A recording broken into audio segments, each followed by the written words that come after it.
Amoureux et amoureuses de la balle au panier, chers téléspectateurs, bienvenue à nouveau sur le plateau de votre nouveau rendez-vous basketball made in Burkina, back to back. Comme d'habitude, avec ma Dream Team, j'ai là à ma gauche Stéphane Zarin, a.k.a. Z Saga, the Heart of Crossover. Bonsoir.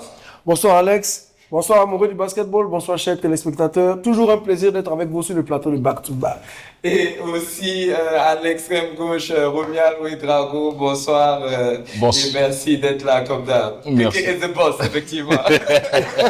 Le pas. Bonsoir Taïta, bonsoir à toute l'équipe de Back to Back, bonsoir aux téléspectateurs et déroulons. Déroulons donc pour ce numéro de Back to Back avec un invité qu'on a aujourd'hui sur notre plateau. Il s'agit de Koulibaly Faisal qui est venu nous parler de son camp basket. Bonsoir Faisal. Bonsoir Taïda, bonsoir Z Saga, bonsoir le corps et le bon. Heureusement oublié. En tout cas, merci beaucoup Faisal d'être là pour nous présenter cette opportunité. Nous avons une vidéo pour vous faire un peu une présentation globale de ce camp. Nous vous laissons regarder.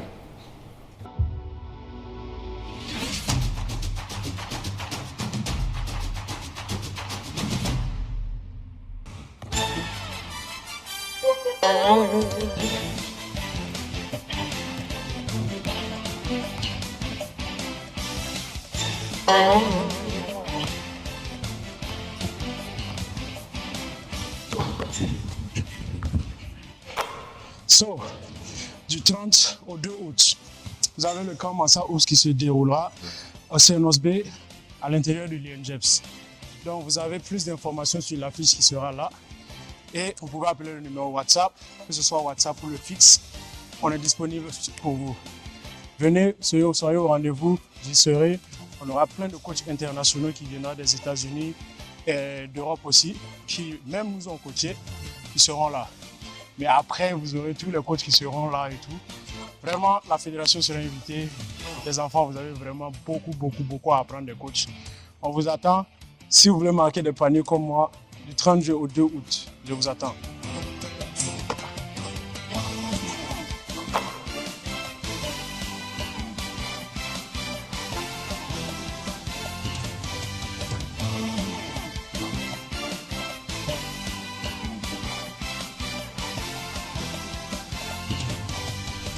En tout cas, si vous ne voulez pas rater, il est important de s'inscrire à ce camp.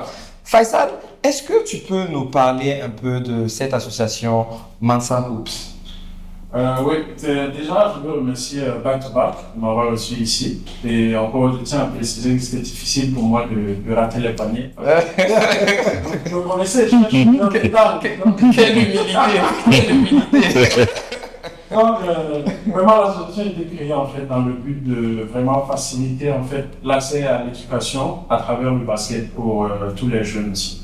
Parce que nous, au jour d'aujourd'hui, l'association a été créée en fait par moi et mon partenaire qui est Demba Hakim Fofana, que vous connaissez bien. Il a joué aussi en national avec moi et on a joué à BAC ici ensemble et Macadam.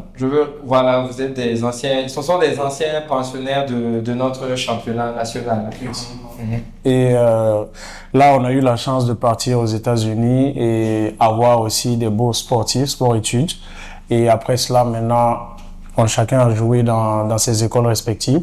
Donc, lui, il a joué en première division, moi, j'ai joué en deuxième division. Et après, j'ai eu une opportunité en première division aussi. Donc, vraiment, l'association, en fait, est créée dans le but, justement, d'aider les enfants à avoir une éducation, mais aussi à s'ouvrir des portes aussi par le biais du basket. Parce qu'il y a beaucoup de talents ici au Burkina et même en Afrique. Et vraiment, on voulait maximiser ça, en fait, pour pouvoir aider les enfants à vraiment avoir le meilleur de ce qu'ils peuvent avoir. Tout ce qui est destiné pour eux, que ce soit basket ou études, puissent avoir le meilleur. Donc, à vous entendre parler, vous avez déjà brossé un large portrait de Mansa Oups. Maintenant, dites-nous un peu de votre expérience personnelle du Burkina Faso, en passant par l'équipe nationale des jeunes, en passant par les États-Unis, en revenant ici. Bon, quelle est quel a été votre sentiment, le différentiel en fait, sur le basket national et international? Si on part sur le niveau où j'ai joué aux États-Unis universitaire, ça vraiment c'était carrément un autre niveau parce que déjà quand on était là ici, on nous classait dans notre catégorie parmi les meilleurs. Mais arrivé là-bas, la réalité en fait te chiffre en fait parce que tu n'es même pas parmi les derniers. Il y a un gros contraste en fait. Il y a une très très grosse différence. Donc moi par exemple, on a fait un an chacun, Abdul Hakim et moi, on a fait un an chacun, on a trouvé une équipe. Ok. Et tout ça parce qu'on n'avait pas de vidéo, on n'avait pas de stats, il n'y avait rien en fait historique sur Il n'y avait aucun suivi en fait. Donc on a dû travailler à zéro encore pour essayer de trouver une équipe. Et moi par exemple, quand moi je suis arrivé, je me suis blessé au poignet. Donc j'ai fait une année où j'ai pas joué. Ok. Et j'ai fait 2 opérations. Une famille a dû me faire un don de tendon, une famille anonyme. Ok. Donc j'ai fait une rééducation de 6 mois. Et quand je suis revenu, mon premier semestre, j'ai joué 3 minutes par match. Ok. Et le deuxième, voilà. Donc tu vois, je viens d'ici, je suis titulaire dans la... Ok. Là-bas, je jouais 3 minutes par match. Et Ok. le deuxième semestre, je suis revenu, j'ai joué 13 minutes. Ok. Et après ça, l'année qui a suivi, on m'a nommé capitaine de l'équipe. Et le coach m'a dit que franchement, la vraie raison, c'est parce que je joue la défense et je suis quelqu'un qui communique beaucoup. Et à partir de la deuxième année, j'ai commencé à jouer 34 minutes par match. Et le deuxième semestre de la deuxième année, je suis passé à 38 minutes par match. Ok. Et j'ai été nommé l'un des 3 meilleurs défenseurs de la conférence. On a là-bas. Comme disent les Américains, good defense leads easy offense. Franchement, c'était un choc de voir la différence en termes de niveau parce que franchement, on pense, c'est pas sorcier. C'est pas sorcier comment ils arrivent. Ils y mettent du cœur, ils commencent tout. Et vraiment, c'est quelque chose aussi, bon, c'est vrai que les infrastructures ne sont pas les mêmes. Ouais. Mais le peu de moyens que nous on a ici, on peut essayer en fait de pousser le basket là. Tout à fait. Arriver quelque part qui peut faire une petite compétition avec eux. Nice. Donc c'est pas vraiment sorcier en tout cas. Donc on ose espérer que Mansa Hoop sera un tremplin pour les jeunes burkinabés afin qu'ils puissent éviter les épines que vous avez rencontrées et voir peut-être s'il y a une possibilité, parce que c'est pas simple de devenir professionnel, s'il y a une possibilité d'entrevoir la lumière de par votre biais, ce serait pas mal déjà. Effectivement. Oui, Faisal, encore, bienvenue sur le plateau. Merci Donc, beaucoup. moi, je vais faire un retour sur Mansa Hoops. Déjà que vous arrivez, c'est quoi vos objectifs, moyen et long terme par rapport à votre vécu? Ouais. Est-ce que vous comptez changer un peu dans l'univers de cette Bon, déjà, par rapport à l'univers du basket ici, nous, on voudrait vraiment arriver à donner en fait un profil à chaque joueur. On voudrait donner un profil à chaque joueur pour que les joueurs en fait aient, c'est-à-dire une visibilité, que ce soit au national ou à l'international, pour que demain, en fait, quand on leur demande quelque chose, une vidéo de quand ils jouaient, ils ont une preuve à l'appui. Parce qu'il n'y a pas quelque chose de plus frustrant que quelqu'un qui sait qu'il a le talent et que tu pars pour jouer quelque part et puis on te considère pas parce que tu n'as pas de preuve. Respecte pas, Voilà. on ne connaît rien. T'as pas de CV en fait. T'as pas de CV, mais tu sais ce que tu vaux. Donc déjà, ça, c'est vraiment quelque chose qu'on doit accentuer ici. Parce que diffuser, ça, je pense que c'est quelque chose qui doit être catégorique. Diffuser tous les matchs ou les filmer, ça, c'est quelque chose qui doit être catégorique. Pour que même si c'est chaque club qui va avoir les vidéos et qu'après, ils prennent des gens pour faire les highlights de chacun, ça, c'est vraiment une chose qu'il faut intégrer dedans. Maintenant, nous, on vient en fait dans ce sens-là pour essayer d'appuyer et aider comme nous, on peut la fédé pour vraiment... c'est vrai qu'il y a beaucoup de boulot à faire. Ils peuvent pas tout faire aussi. Donc, nous aussi, on vient en fait pour les aider, pour voir dans quelle mesure, en fait, nous, on peut essayer de ease everything dans cette mesure-là pour eux. Donc, il y a ça. Et il y a aussi vraiment le côté éducation. Parce que tu ne peux pas jouer au basket. Tu ne vas pas jouer au basket toute ta vie. Tu ne joueras pas au basket toute ta vie. Donc, il te faut au moins un certain niveau d'éducation pour pouvoir, en fait, progresser dans la vie après tout ça. Donc, pour nous, par exemple, si l'éducation va avec le basket. Ok. Donc, je prends juste un exemple tout simple. À l'université, quand nous on jouait, tu dois avoir une certaine moyenne pour pouvoir jouer. Si tu n'as pas cette moyenne, tu ne joues aucun match. Donc ça, c'est quelque chose, nous, on veut que les enfants utilisent les talents du basket qu'ils ont pour pouvoir s'ouvrir des portes, en fait, par rapport à l'éducation aussi. Parce que il y a beaucoup qui ne sont pas éduqués ici, dans la scolarisation et tout. Nous, on veut faciliter ça aussi pour les enfants. En un autre sens, faut pas penser que basket et oublier les études. Ce camp va se dérouler du 30 juillet au 2 août. C'est bien ça. Et il va concerner quelle tranche d'âge? Donc là, actuellement, le camp concerne de 9 à 15 ans. Donc ça, nous avons fait 9 à 15 ans en fait parce que on va dire que c'est vraiment l'âge propice pour développer les enfants en fait, pour vraiment les mettre dans le droit chemin. Et c'est ouvert à filles comme garçons. Tout le monde peut venir assister à ça et on aura aussi bien d'autres invités aussi qui viendront.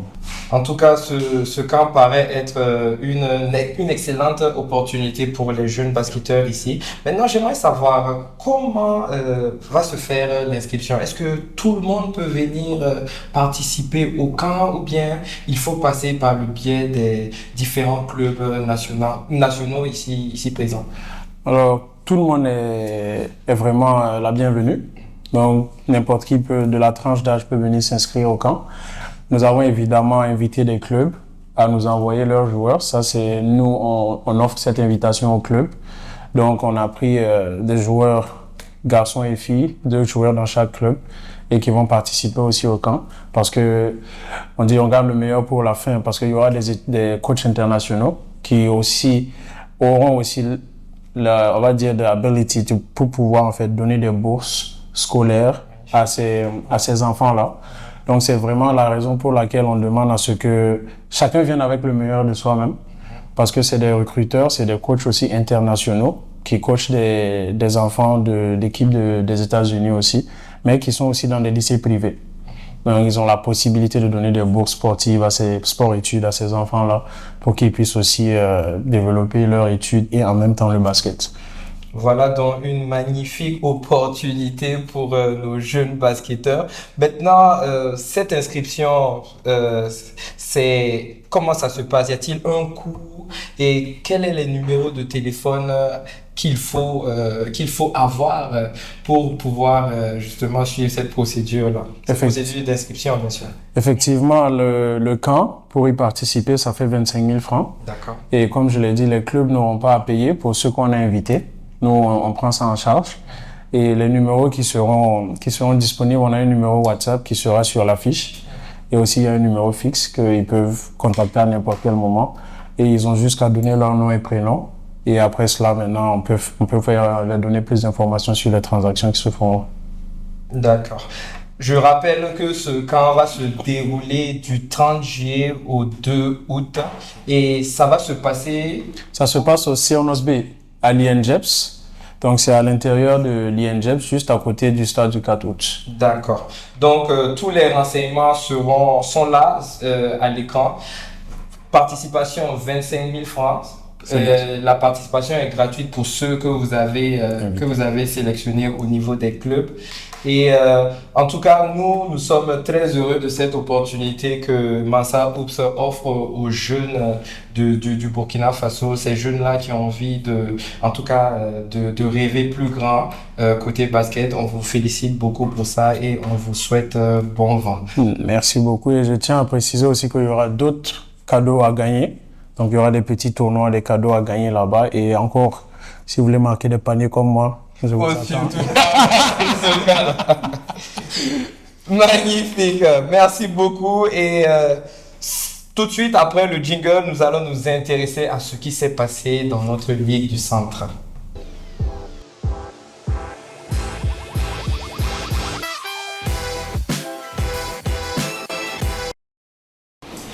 Dans cette 10e journée, on a eu une confrontation de JCBF contre l'AS Douanes. JCBF qui avait réussi à battre les vice-champions dans cette première phase du championnat, qui malheureusement sur ce coup n'arrive pas à faire la surprise et à surprendre l'AS Douanes qui s'impose sur le score de 67 à 32. Il faut dire que JCBF a quand même tenu une mi-temps avant que le rouleau compresseur, comme tu le dis si bien, de l'AS Douanes se démarque dans la deuxième période. Effectivement, comme on le dit, c'est compliqué pour n'importe qui dans ce championnat de jouer l'AS Douanes. Mais il faut comprendre aussi que JCBF, c'est une équipe de deuxième partie du tableau. Pour l'AS Douanes, c'est carrément, c'est le rouleau compresseur, comme on le dit, et il manquait des joueurs à l'appel. Notamment, la plupart des renforts de la saison, donc JCBF était un peu diminué. C'est vrai, surtout dans la raquette. Hein. Vos intérieurs étaient malheureusement absents pour ce match. On n'avait pratiquement pas d'intérieur. Mais on a pu constater que, bon, il y a eu quand même des bonnes choses à prendre du côté du JCBF, une gestion du match et certaines stratégies qui ont été appliquées, notamment essayer de ralentir un peu le jeu pour éviter de se prêter à un jeu de run and gun dont AS Douanes est spécialiste. Et ça a bien fonctionné par moment, mais vu les limites de l'effectif, bon, ça n'aurait peut-être pas changé le résultat final, mais on ne pouvait pas vraiment espérer plus que ça. En tout cas, vous avez déjà mis à l'abri votre spot pour la deuxième phase du championnat. Donc, on va dire que c'est une défaite qui n'aura pas un si gros impact sur le classement vous concernant. Oui, tout à fait, parce qu'on constate que l'objectif, c'était le top 8. C'est pratiquement acquis parce qu'avec la troisième partie du tableau, il y a des équipes qui ont lâché trop de points pour revenir sur les 8 qui ont été annoncés comme le Big Four et les 4 qui suivaient. Donc là, l'objectif, c'est vraiment mettre les choses en place, s'entraîner, rôder le collectif, avoir un minimum de conditions pour mieux appréhender le top 8 parce que là-bas, il n'y aura pas de petits matchs. Sur ce match, nous n'avons donc pas eu de surprise. Par contre, la surprise de cette 10e journée a été ce match de Majestic qui rencontrait la Sonabi et qui s'est imposé sur le score de 47-36. Mais quelle claque vous donnez à ce championnat-là. Vous battez les leaders de ce classement pour le moment. Mais ça surprend qui? Ça surprend qui? Un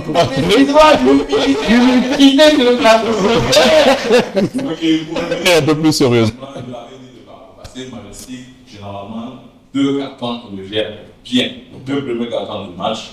Sont toujours de Majestic qui généralement gère mal son 3e et 4e carton. Donc pour ce match, effectivement, Majestic a tenu la baraque les 2 premiers cartons.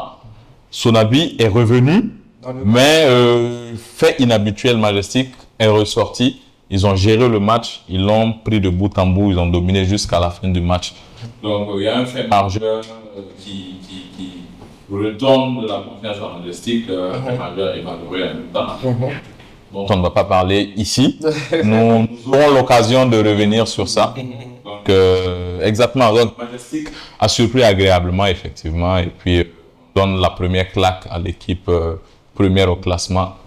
Sur ce match, je note un apport très important, c'est de votre meneur et vétéran, j'ai envie de dire. Je parle notamment de François Belleproga qui a été un métronome parfait ce match. Exactement, l'apport de François et puis il faut dire aussi, il y a 2 arrivées qui nous ont fait du bien. Il y a François Belleproga et puis tu as Ahmed Chala. Ahmed aussi qui a fait un carton dans cette raquette. Dans cette raquette.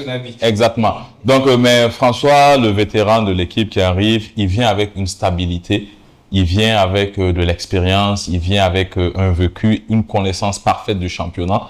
Donc, et il est très écouté par le reste de l'équipe. Donc, ça, c'est un gros plus en fait pour Majestic. Et nous avons envie de revivre des matchs comme ça, de revivre des surprises comme ça, de voir des grands tomber, se faire battre par des équipes naissantes. Dans le récap des autres résultats, nous avons eu des gros cartons qui venaient notamment de Usra et de Aoua qui se sont imposés respectivement contre OBC et EBC sur les scores de 75-24 et de 89-18. On a KSBC qui a continué aussi sa petite série de victoires en s'imposant face à Sabo 60-34 et UCO qui s'impose contre l'AS Police 51-37. Puis, il y a eu la 11e journée du championnat. Back-to-back était sur le terrain pour recueillir les différentes impressions. On vous laisse regarder.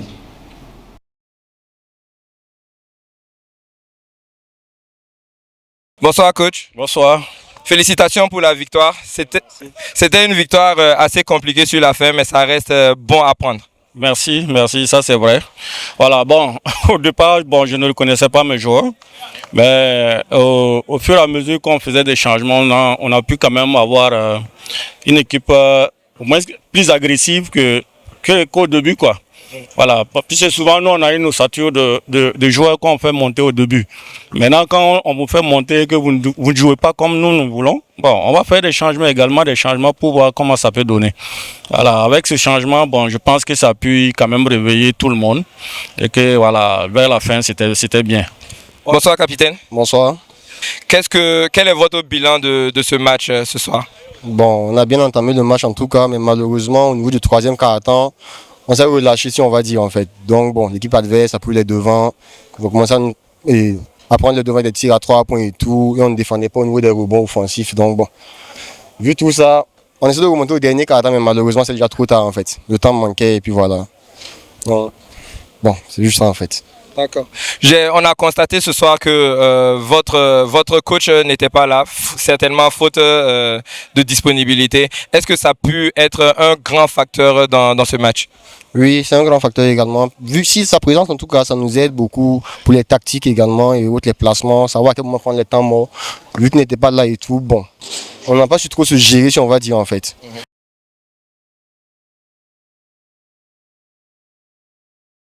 Bonsoir, capitaine. Bonsoir. Ce soir, vous décrochez une victoire très symbolique au bout d'un match à couper le souffle. Quelles a été vos armes pour remporter ce match ce soir? Bon, nos armes ce soir-là, c'était plus, comment dire, la combativité, parce qu'on était beaucoup soudés en défense, chose que voilà, qu'on a du mal à gérer des fois, mais ce soir, avec la compréhension et la communication des uns et des autres, on a pu gérer. Donc, on peut dire en gros que notre arme ce soir, c'était la défense, essayer de défendre tout panier qu'on a marqué. D'accord. En tout cas, on espère que ces armes-là vont continuer en tout cas de vous permettre d'engranger plus de victoires, vu que ça fait un certain moment qu'on ne vous a pas vu, j'allais dire, célébrer des matchs comme ça. En tout cas, nous venons de renouer avec la victoire et on espère garder le cap pour les journées à venir. Super. Merci beaucoup, capitaine. Ok, merci bien et bonne suite à vous. Bonsoir, capitaine. Oui, bonsoir. Défaite qui fait très mal. Vous avez traîné derrière AS Police pratiquement la moitié du match. Vous avez réussi à revenir. Vous êtes passé devant à plusieurs reprises. Malheureusement, une fin de match qui a été mal gérée encore une fois. Effectivement, c'est vrai que c'est quasiment à la dernière seconde qu'on a eu à mal gérer. Voilà, je ne vais pas accuser X ou Y. Je vais être plus nous en vouloir. Voilà, parce que c'était plus une malgérance. Pendant près d'une minute, on a eu à perdre 3 ballons successivement. Et c'était vraiment le money time. Et ça nous a coûté cher. On a vu qu'il y a eu ce genre de cas là pendant votre match contre UCO. Qu'est-ce qu'il faut travailler concrètement pour que ce genre de choses-là n'arrive plus et que vous puissiez renouer avec la victoire? Je vais plus miser sur les entraînements. Voilà, parce que quoi qu'on dise, tout athlète, tant qu'il ne s'entraîne pas, il y a toujours des failles. Et c'est pendant les entraînements qu'on décèle les failles. Donc, tant qu'on ne va pas s'entraîner, je pense que ces genres de détails vont toujours nous échapper à la dernière minute. Bonsoir, coach. Oui, bonsoir. Vous avez rencontré une équipe fougueuse de NJB qui vous a tenu tête jusqu'à la mi-temps. Après, vous avez déroulé au 3e quart-temps, même si au 4e quart-temps, vous avez un peu relâché. Ça reste une victoire très bonne à prendre. Quelle est votre analyse de ce match? Effectivement, ce fut un match un peu compliqué. Vous savez, dans le domaine du sport, quand vous jouez avec une équipe qui joue en infériorité numérique, c'est très difficile de les contenir. Bon, au premier quart-temps, si vous avez remarqué, on était à égalité 26-26. C'est au deuxième quart-temps que nous avons creusé l'écart. En ce moment, nous avons joué avec l'expérience, puisque au début, nous avons suivi leur rythme. Or, c'est des jeunes qui courent vite. Or, nous avons un jeu posé. Nous avons aussi profité de notre jeu posé, creuser l'écart. Voilà. En tout cas, comme je le disais, très bonne victoire. Maintenant, comment vous préparez ce top 8 qui va démarrer bientôt? Ok, bon, je dirais que vous avez dit une très belle victoire. Je dirais que c'est une victoire laborieuse. Ouais. En tant que coach, il ne faut pas avoir honte de le dire parce que c'est nous-mêmes nous avons créé ces difficultés. Voilà, maintenant, pour la préparation des top 8, il faut que nous finissons les 2 matchs qui restent. Après ces 2 matchs, là, nous allons pouvoir faire un programme de préparation de la seconde phase. Parce qu'actuellement, il y a 2 matchs durs qui sont là. Donc, il faut qu'on se concentre sur ça d'abord. Bonsoir coach. Bonsoir, bonsoir. Vous avez regardé droit dans les yeux l'équipe championne jusqu'à la mi-temps avant de vous écrouler au 3e quart-temps. Vous avez bien essayé de revenir au 4e quart-temps, mais l'expérience a eu raison, j'allais dire, de votre victoire ce soir. Quelle analyse vous faites de ce match? Je pense que la vision qu'on avait par rapport à ce match, on l'a réussi. C'est tenir tête, comme je l'avais dit la dernière fois, à l'USFA, aller loin possible avec eux. Mais si à la fin on n'a pas gagné le match, pour nous c'est pas une défaite en soi, parce que l'analyse qu'on faisait techniquement, tactiquement, aussi l'agressivité et la combativité des joueurs, on cherchait à le mesurer par ce match et on l'a fait, on l'a réussi. Donc pour nous, en quelque sorte, c'est une victoire. C'est une victoire. Son cœur est noir. Maintenant qu'elle était petite, la petite, elle a fait. Non, non, non. Bon. Ah, mais c'est de l'autre.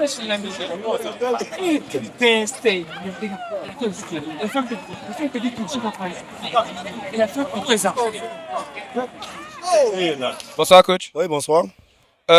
Victoire sous contrôle ce soir qui vous permet de renforcer votre place dans ce top 8. Ah oui, parce que le top 8, on voit déjà que c'est serré. Donc, il faut dire, depuis la semaine passée, avec le victoire contre la Sonabi, nous a fait beaucoup de bien. Et aujourd'hui, avec Iko, bon, l'équipe commence à se rassurer, commence à prendre beaucoup de confiance. Vraiment, ça nous a fait du bien. Vous avez un vieux loup, j'ai envie de dire, qui s'est illustré ce soir. Il vous a beaucoup apporté ce match.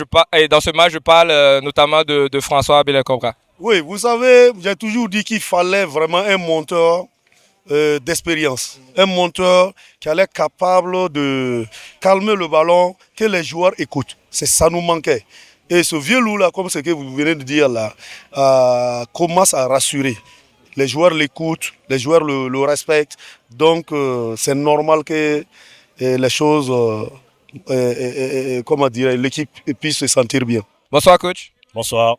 Ce soir prend fin votre série de victoires, puisque vous aviez enchaîné 2 victoires précédemment. Il y a encore beaucoup de choses à travailler du côté de Uco. Mais comme vous venez de le dire, il y a beaucoup de choses à travailler. Je pense que les jeunes ils sont au courant. Ce soir, effectivement, on n'a pas pu gagner. Beaucoup de choses expliquent ça et je pense que nous avons relevé ça et on va travailler pour revenir pour le prochain match. En parlant des explications pour cette défaite, on a noté l'absence d'un joueur très important dans votre effectif. Il s'agit de Hyacinthe qui n'a pas pu être présent. Est-ce que ça a pu être l'élément majeur qui explique cette défaite ce soir? Alors Hyacinthe, c'est un de nos piliers, c'est un très bon joueur, mais la défaite ne s'explique pas uniquement par son absence. Il faut dire que le travail qu'on a fait la semaine passée, on n'a pas pu le mettre en place déjà dans l'entame, et aussi l'adversaire, voilà, ils ont su trouver notre faiblesse, notamment le repli défensif, où ils nous ont vraiment appuyé sur ce côté avec un joueur d'expérience, vous l'avez vu. Il a marqué toutes ses contre-attaques avec des fautes plus. Ben, c'est ce qu'il faut et c'est ce que nous n'avons pas su faire ce soir.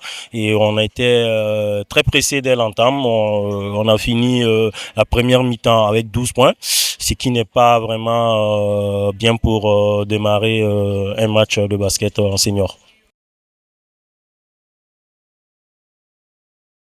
Bonsoir. Alors, j'ai remarqué que ce soir, il n'y a pas eu de match. Est-ce que vous pouvez expliquer ce qui s'est passé? Oui, effectivement, on avait un match contre EBC. Bon, malheureusement, l'équipe ne s'est pas présentée, donc ils ont pris un forfait. Ok, un forfait qui vous arrange la suite du championnat. Bon, on peut dire ça comme ça. Bah, déjà, quand on est à la tête du championnat, hein, bon, donc du coup, gravir des échelons encore, bon, ça nous arrange. Ça nous arrange d'une manière ou d'une autre. Bon, mais je ne pense pas que ce match-là avait vraiment un impact sur le classement général du championnat, quoi. Alors, vous revenez d'une défaite contre Majestic, c'est vrai. Est-ce que vous vous êtes remis de cette défaite-là? Et oui, je pense que pour ceux qui ont suivi le match, vous avez pu voir les circonstances de comment le match s'est terminé. C'est vrai qu'ils nous ont acculés, ils nous ont amenés dans nos derniers retranchements. Le match était à notre portée, mais malheureusement, pour des circonstances ici, ça peut être dû à ces circonstances ou pas. Dans tous les cas, on est dans une compétition, voilà. Donc, on aurait pu aussi, voilà, se remettre en selle pour gagner le match.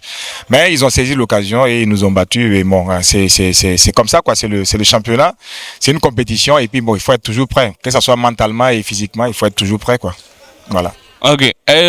Alors, un forfait ce soir, comment est-ce que vous pensez de cela pour le championnat? Et je pense que vous avez soulevé un sujet que j'étais en train de justement de discuter avec mes coéquipiers. Je disais que il faut qu'on réinstaure en fait le championnat D2 parce que on ne peut pas se permettre en fait d'avoir des équipes qui s'engagent, c'est vrai, en senior, voilà, en senior homme et puis on se prend des forfaits comme ça parce qu'on ne peut pas venir jouer. C'est pas possible. Voilà, on doit avoir un championnat qui avec des gars qui avec des équipes qui sont prêtes, voilà, à s'engager à jouer et avoir un niveau aussi qui est acceptable. Sinon après, je pense que ça risque de ternir un peu aussi l'image du championnat et tout, quoi. Bon, donc je pense que faut qu'ils revoient ça quand même. Ok. Allez, merci beaucoup et félicitations pour cette victoire. Allez, merci beaucoup à vous. Okay.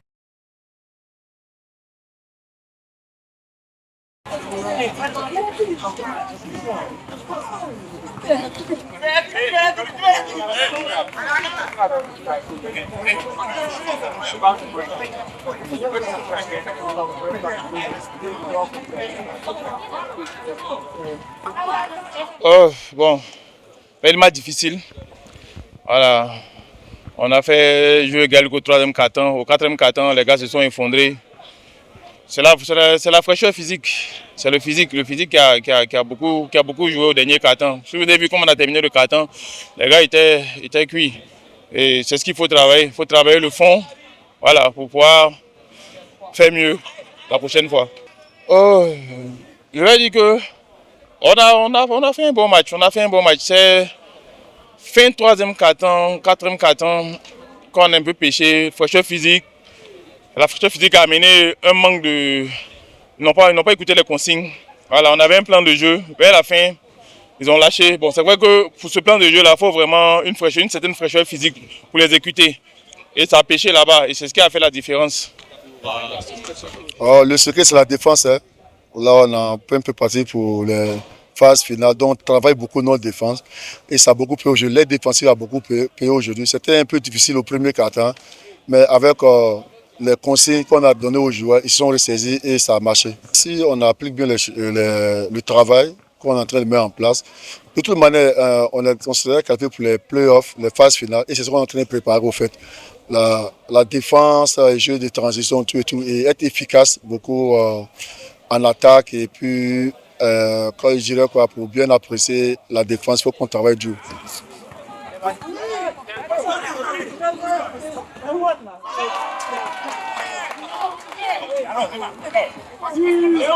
La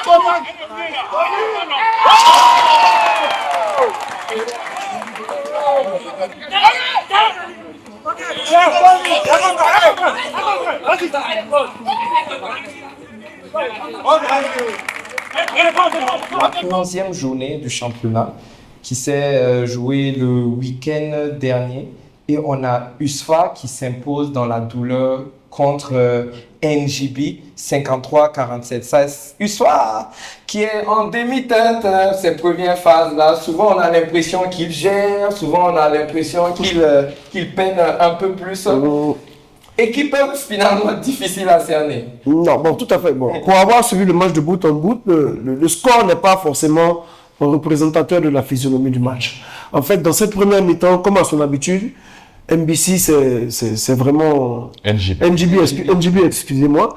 C'est vraiment, comme on dit, New Generation Basketball. Le nouveau way. Ça court, ça shoot, ça accélère, ça met les équipes en difficulté. USFA, c'est une équipe qui part un peu au diesel. En dehors de peut-être Karl et comment il s'appelle, leur meneur Antoine, qui sont des joueurs qui vont très vite. Le reste de l'équipe a tendance à aller au diesel et joue à la maîtrise. On a aussi Major, qui est un joueur de percussion.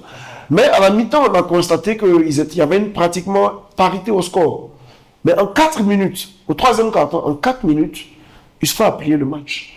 Notamment qui a pris feu complètement dans ce... Le ballon circulait dans tous les sens, on trouvait les pivots au poste, Kevin qui a fait un match remarquable, Misao qui a durci la raquette, Major qui a percuté.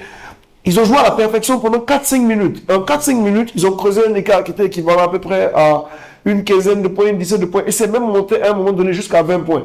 Mais à la fin du match, ISFA a levé le pied, ils étaient plus dans une fausse gestion du scoring. Ce qui a permis, sur des ballons perdus ou des ballons mal gérés, à NGB, dans les 3 dernières minutes, d'accélérer et de réduire l'écart de façon significative. Mais, ça, pour autant, c'est un match pratiquement qui a été mal maîtrisé par USFA, mais l'écart était déjà fait depuis. Et force est de constater que là, Yaya n'était pas présent. Bon, on a le MVP de la saison dernière qui n'est toujours pas là, Ahmed Ouedraogo. Certains points forts de USFA n'étaient pas là, mais globalement, le match a été maîtrisé de bout en bout. NGB qui fait quelques erreurs de jeunesse, qui vit des fois et qui meurt avec le tir de loin, une équipe qui a de la fougue, qui accélère, qui peut revenir à n'importe quel moment, mais c'est un peu un couteau à double tranchant.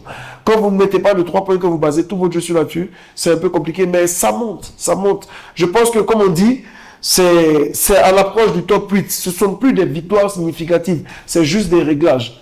Quand on va passer à la deuxième phase du championnat, là, chaque victoire vaudra de l'or. Et je pense que les 4 grosses équipes du championnat sont vraiment montées en puissance, comme quoi on s'y attendait depuis le début du championnat. Voilà. Tu parles des 4 grosses équipes du championnat. Nous avons eu cette 11e journée-là, un derby qui a opposé l'AS Douanes à l'équipe vice-championne. Ce match qui a été serré, on va dire, une mi-temps, mais finalement, l'AS Douanes qui s'impose 68 à 43. J'ai envie de dire logique. Justement, AS Douanes qui prend le dessus sur Aowa, pour moi, c'est un match sans surprise. Nous l'avons dit plusieurs fois sur ce plateau, l'AS Douanes est l'équipe favorite en fait de cette saison-là. Donc, on s'attendait vraiment à un sursaut d'orgueil de la part de Aowa, qui allait montrer un visage revanchard par rapport aux pertes de leurs joueurs. Mais bon, l'AS Douanes l'emporte sans surprise. Félicitations encore au Gabelou. L'AS Douanes qui a eu encore une fois besoin d'une mi-temps pour se reprendre dans le match. Aowa a très bien démarré la rencontre, mais il y a un fait que j'ai envie qu'on souligne, c'est cette façon dont les panneaux sont disposés sur le terrain qui a tendance justement à fausser les résultats des matchs. Tout à fait. Ça se demandait, est-ce qu'il faut des millions pour bien mettre dans l'axe des panneaux ou ça n'a rien comprendre en fait. Ouais, de toute façon, comme on dit, Rome ne s'est pas construite en un jour, mais bon. Vous savez, force est de constater qu'au niveau de MJCO, sur le MJCO 1, le terrain, la physionomie du match a été définie par le panier sur lequel l'équipe attaquait. En première mi-temps, Aowa nous a agréablement surpris parce que ce n'est pas le visage timoré ou emprunté de l'équipe qui avant le début de saison. Ils ont mis de l'intensité, ils ont mis de la défense et tout. Bon, il y a des joueurs qui étaient un peu moins réussis. Il y a Oxen Somda, comme d'habitude. Ce jeune homme, c'est toujours un régal de le voir jouer. Il donne encore envie de jouer au basket quand on le regarde. Il a été très réussi en première mi-temps et il a porté son équipe. Et même si je n'ai plus tout à fait le score en tête, il me semble qu'à la mi-temps, c'était assez serré. À la mi-temps, c'était serré. C'était assez serré. Égalité. C'est à la deuxième mi-temps que l'AS Douanes prend le large. Maintenant, le problème, c'est qu'en deuxième mi-temps, Aowa se retrouve à attaquer sur le cercle qui n'est pas dimensionné normalement. Du coup, le réglage des tirs des joueurs en a pâti. Et il se retrouve dans la même situation que l'AS Douanes en première mi-temps, 0 adresse.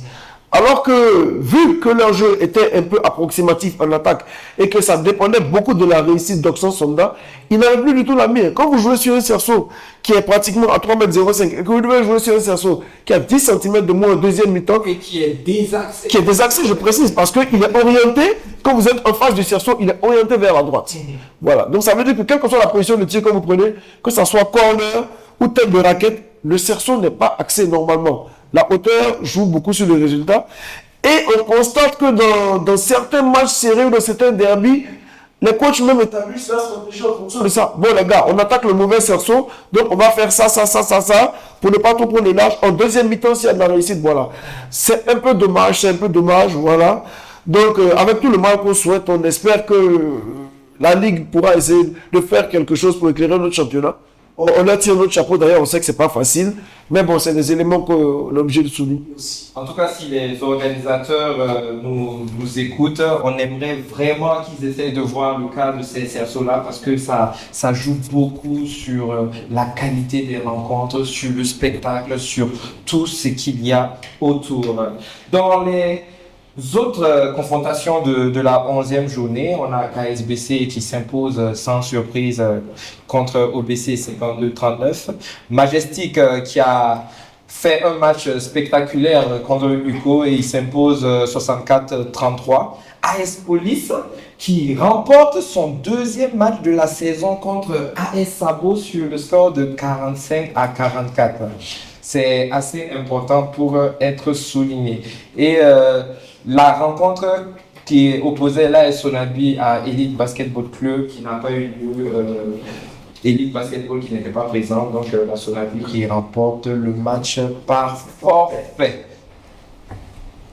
Comme actualité dans notre championnat ou dans notre basket, je dirais, nos étalons U23 hommes et dames du 3x3 sont rentrés de Porto Novo. La fédération les a reçus et back-to-back y étaient.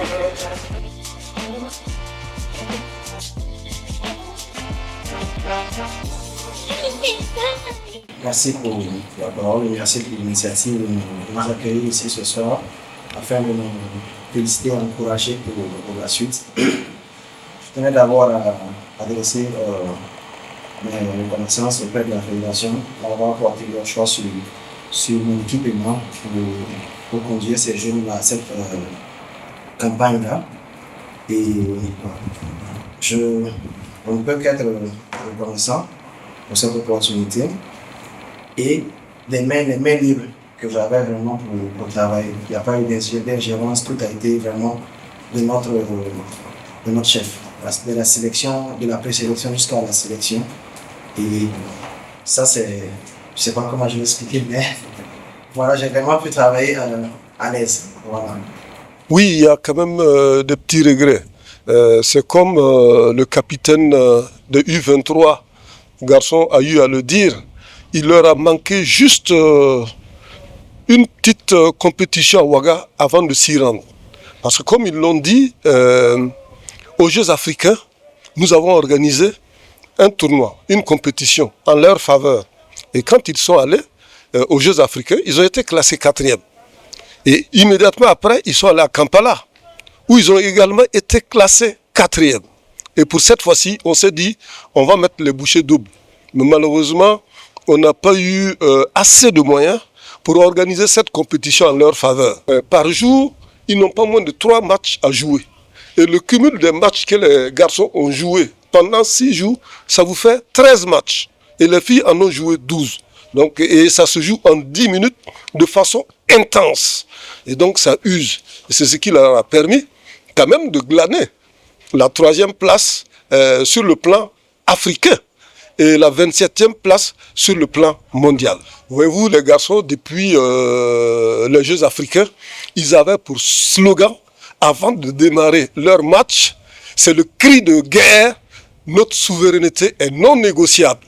Donc c'est avec cet esprit de guerrier, de résilience qu'ils abordent les rencontres. Et j'avoue que nous avons tous été épatés par leur performance. En tant que capitaine, j'ai eu à donner des conseils à mes coéquipiers à familiariser avec elles et à les encourager à donner le meilleur d'elles-mêmes pour pouvoir jouer cette compétition et donner le meilleur de nous. Parce que c'est pas facile, que je peux dire physiquement, genre, on n'était pas assez prêtes. Parce qu'arrivé là-bas, on a vu la différence de niveau entre nous et les autres équipes. Et surtout la taille. On manquait de taille. Bon, pas vraiment, parce que je me dis que on a donné le meilleur de nous.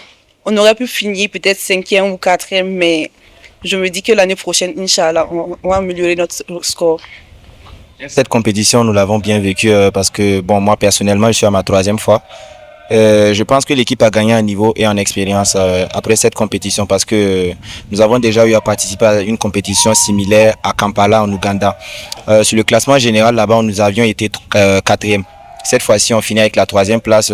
C'est pas mal, mais on a quand même gagné en niveau. Donc, je pense qu'on peut prendre ce point positif-là et travailler pour revenir encore plus fort aux prochaines éditions.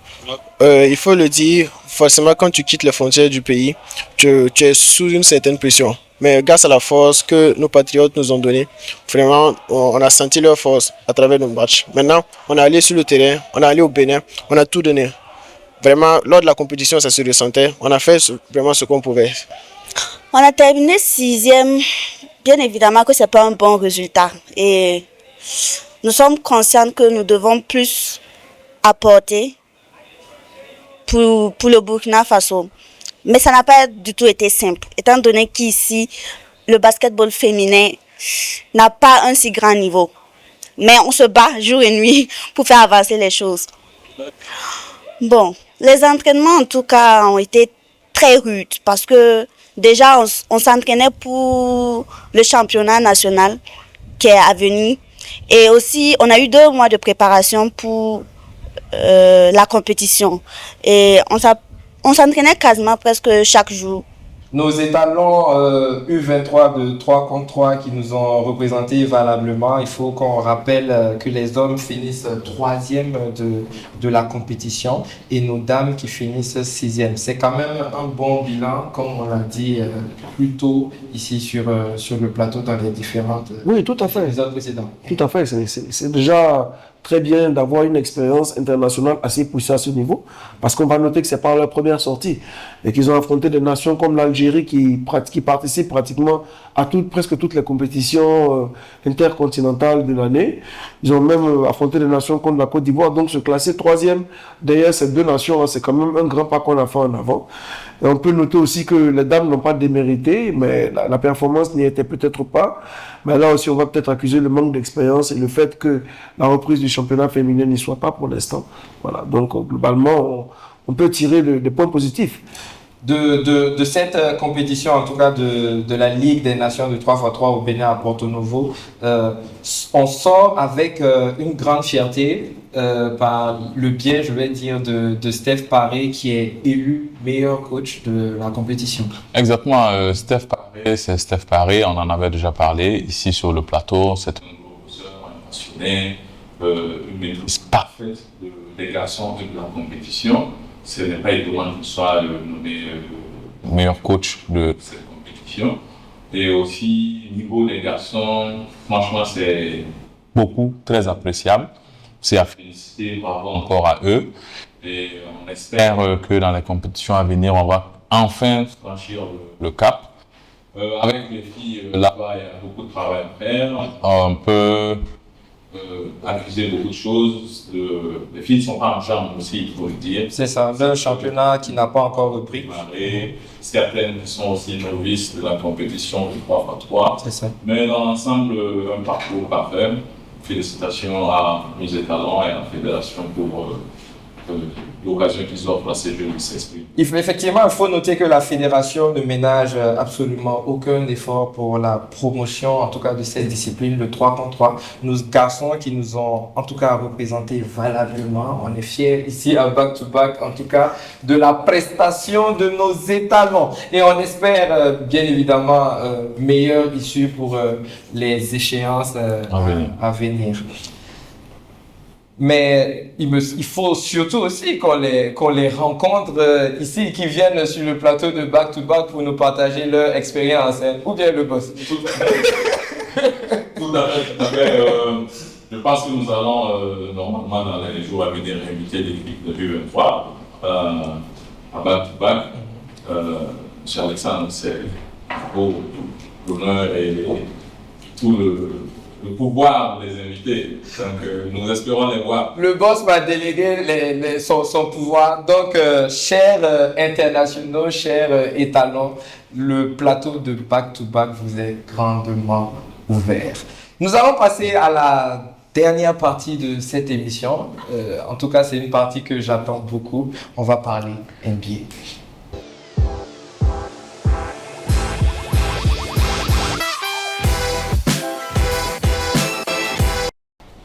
Les finales NBA qui opposaient Oklahoma City à Indiana ont rendu leur verdict hier et c'est OKC qui s'impose au bout d'un Game 7 palpitant avec comme MVP l'inévitable Shai Gilgeous-Alexander.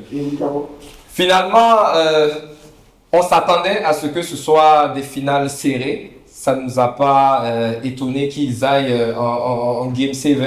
Mais l'issue aurait été plus serrée si on n'avait pas assisté à cette tragique blessure de Haliburton au premier quart-temps. Malheureusement, mais pour Indiana, malheureusement. Mais vous savez, comme on dit, en NBA, tout n'est pas tout rose. Tout n'est pas tout rose.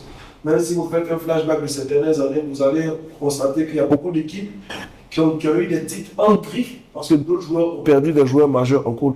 Ça fait partie du jeu de la résistance aux blessures, ça fait partie des statistiques. C'est vrai qu'après un Game 6 totalement maîtrisé de la part d'Indiana, ils arrivaient à OKC pour essayer de forcer le destin. Et c'était bien parti avec une grosse adresse d'Haliburton à 3 points et tout. Mais il était à 3 sur 4 avant sa blessure. Mais vraiment, une blessure terrible, faute à pas de chance. Quand on est un sportif, quand on est un compétiteur, ça fait toujours quelque chose. On a même vu Shai Gilgeous-Alexander pencher sur lui, et qui était vraiment désolé pour lui. Bon, cette blessure, ça a plus choqué Indiana mentalement qu'autre chose.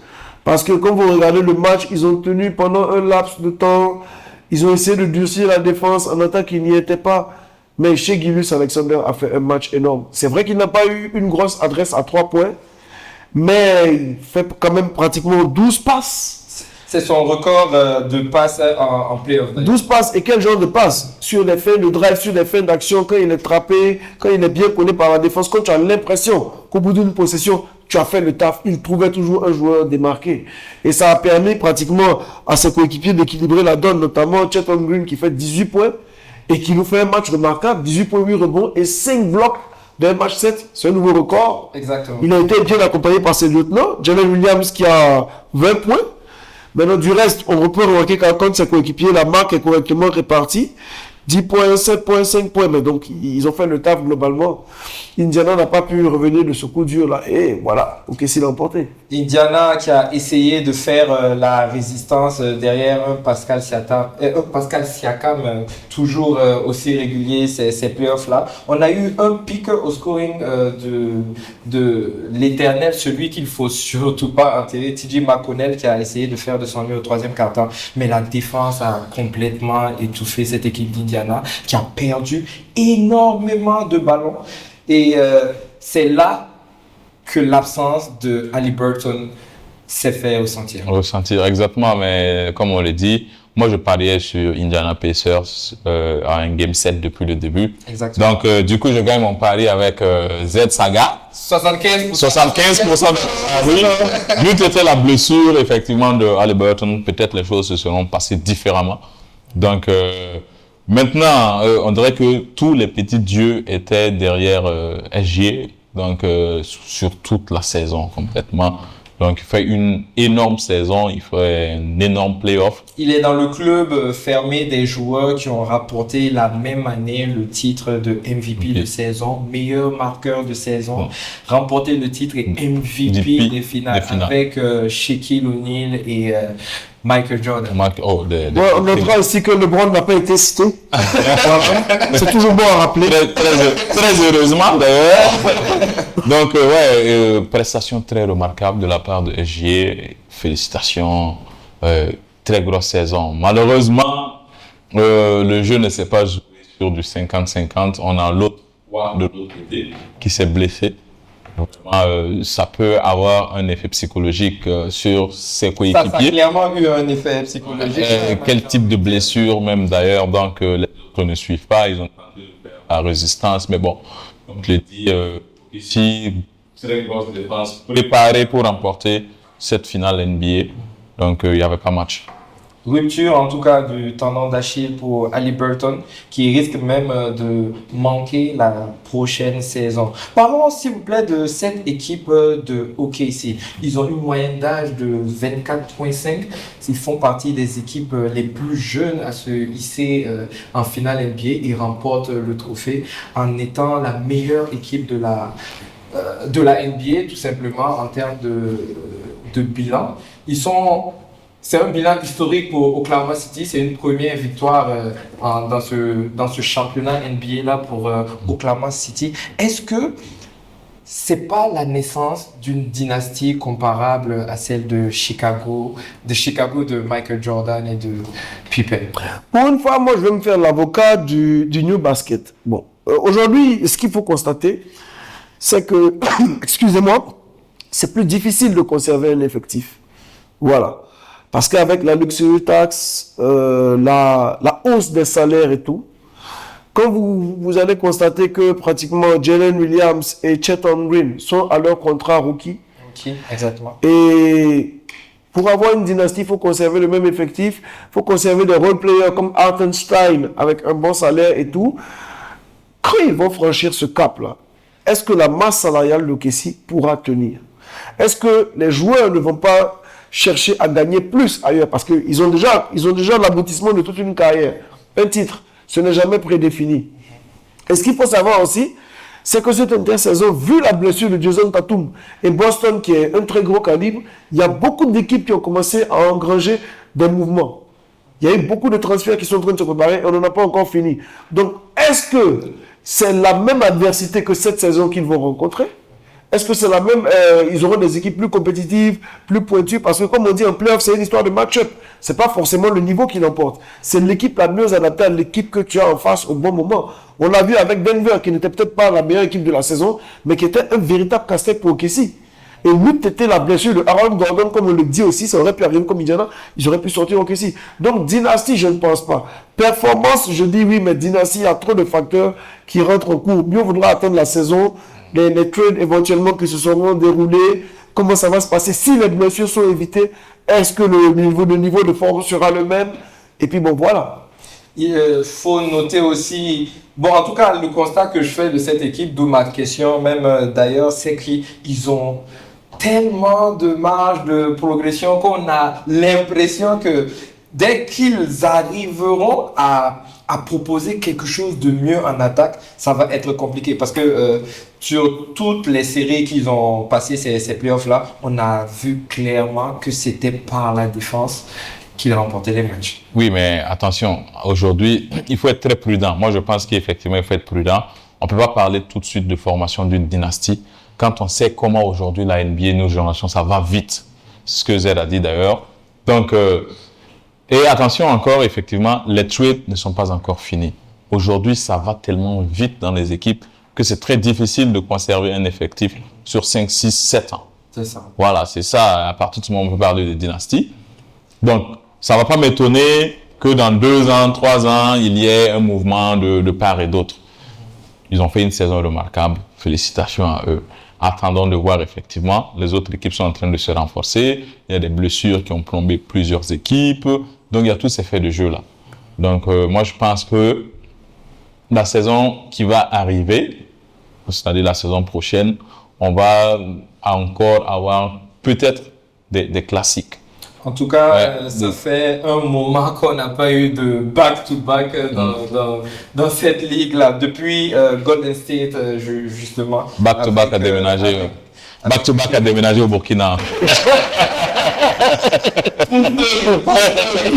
C'est difficile. En tout cas, cette intersaison va être passionnante. Il y aura beaucoup de moves et comptez sur nous pour vous donner tous les détails nécessaires. Chers téléspectateurs amoureux et amoureuses de la balle au panier, c'est la fin de ce numéro de Back to Back. Occasion pour moi de vous remercier. Merci beaucoup, Romial, de m'avoir accompagné encore une fois de plus ce soir, toi et Stéphane. Tout à fait. Merci à toi, Taïta.